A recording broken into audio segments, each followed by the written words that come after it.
ষষ্ঠ শ্রেণীর সুপ্রিয় শিক্ষার্থী ভাই ও বোনেরা, আমি আবারও তোমাদের সামনে হাজির হয়েছি তোমাদের চতুর্থ সপ্তাহের বিজ্ঞান অ্যাসাইনমেন্ট নিয়ে। তো তোমাদের এই অ্যাসাইনমেন্টটি তোমাদের পাঠ্য বইয়ের সপ্তম অধ্যায় থেকে দেওয়া হয়েছে এবং অ্যাসাইনমেন্ট হিসাবে সপ্তম অধ্যায় থেকে একটি সৃজনশীল প্রশ্ন দেওয়া হয়েছে। প্রশ্নগুলো হলো: বিদ্যুৎ পরিবাহী ও অপরিবাহী পদার্থের নাম লিখো, বিদ্যুৎ পরিবহনে তামার তার ব্যবহারের কারণ কি, উদ্দীপকের প্রথম চিত্রে মোম গলে পড়ার পরবর্তী অবস্থা ব্যাখ্যা করো, চিত্রের পদার্থ দুটির গলনাঙ্ক ও হিমাঙ্ক কি একই, পুস্তকের আলোকে বিশ্লেষণ করো।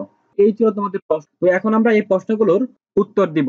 এর আগে একটা কথা বলে নিতে চাই, আমরা আমাদের এই চ্যানেলে তোমাদের অ্যাসাইনমেন্ট গুলো অনেক সুন্দর এবং নির্ভুল ভাবে করে থাকি। তো তোমরা যদি আমাদের অ্যাসাইনমেন্ট গুলো সঠিকভাবে লিখো তাহলে তোমরা অবশ্যই সর্বোচ্চ মার্কস পাবে। তো এই অ্যাসাইনমেন্টের প্রথমের প্রশ্নটা ছিল বিদ্যুৎ পরিবাহী ও অপরিবাহী পদার্থের নাম লিখো। এর উত্তরটি হবে বিদ্যুৎ পরিবাহী পদার্থ যে সকল পদার্থের মধ্য দিয়ে তড়িৎ প্রবাহ খুব সহজেই হয়, বিশেষ কোনো বাধার সম্মুখীন হয় না, তাকে বিদ্যুৎ পরিবাহী পদার্থ বলে।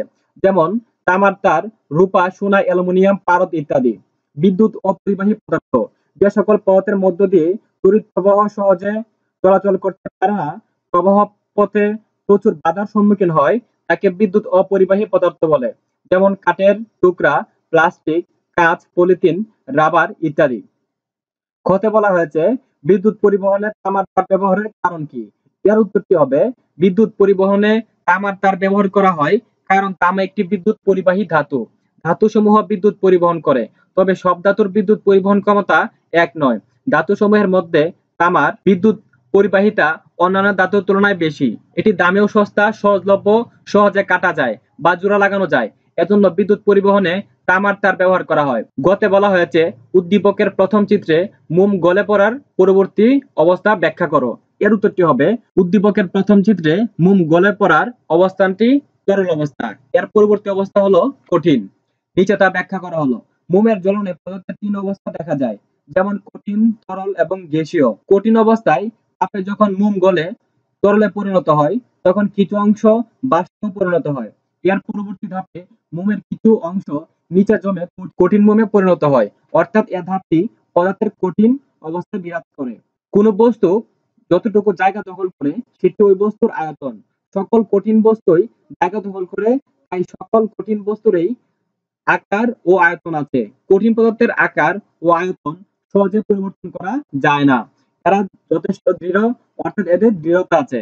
তবে কিছু কিছু কঠিন পদার্থের দৃঢ়তা কম, যেমন সরিষার দানা, বাত, কলা ইত্যাদি। তো এই ছিল তোমাদের গ নম্বরের প্রশ্নের উত্তর। তো সর্বশেষ তোমাদের ঘ নম্বরের প্রশ্নের উত্তর। তো তোমাদের ঘ নম্বরের প্রশ্নে বলা হয়েছে চিত্রের পদার্থ দুটি গলনাঙ্ক হিমাঙ্ক কি একই, পাঠ্যপুস্তকের আলোকে বিশ্লেষণ করো। এর উত্তরটি হবে চিত্রের পদার্থ দুটির গলনাঙ্ক ও হিমাঙ্ক একই, পাঠ্যপুস্তকের আলোকে বিশ্লেষণ করা হলো। যে তাপমাত্রায় কোনো কঠিন পদার্থ তরলে পরিণত হয় সে তাপমাত্রাকে ওই পদার্থের গলনাঙ্ক বলে। আবার যে তাপমাত্রায় কোনো তরল পদার্থ তরল থেকে জমতে শুরু করে কঠিন অবস্থায় পরিণত হয় তাকে ওই তরলের হিমাঙ্ক বলে। প্রায় সকল পদার্থের গলনাঙ্ক ও হিমাঙ্ক সমান। চিত্রে প্রথম পদার্থ হলো মোম। কঠিন মোম 57°C তাপমাত্রায় গলে তরলে পরিণত হয়, তাই মোমের গলনাঙ্ক 57°C। এই একই তাপমাত্রায় মোম জমতে শুরু করে কঠিন মোমে পরিণত হয়, অতএব মোমের হিমাঙ্কও 57°C। আবার চিত্রের দ্বিতীয় পদার্থ হলো বরফ। বরফের গলনাঙ্ক 0°C এবং হিমাঙ্কও 0°C। যেহেতু আলাদা আলাদা ভাবে পদার্থ দুটির গলনাঙ্ক ও হিমাঙ্ক যথাক্রমে 57°C ও 0°C, তাই বলা যায় পরিমাণগত ভাবেই পদার্থ দুটির গলনাঙ্ক ও হিমাঙ্ক একই।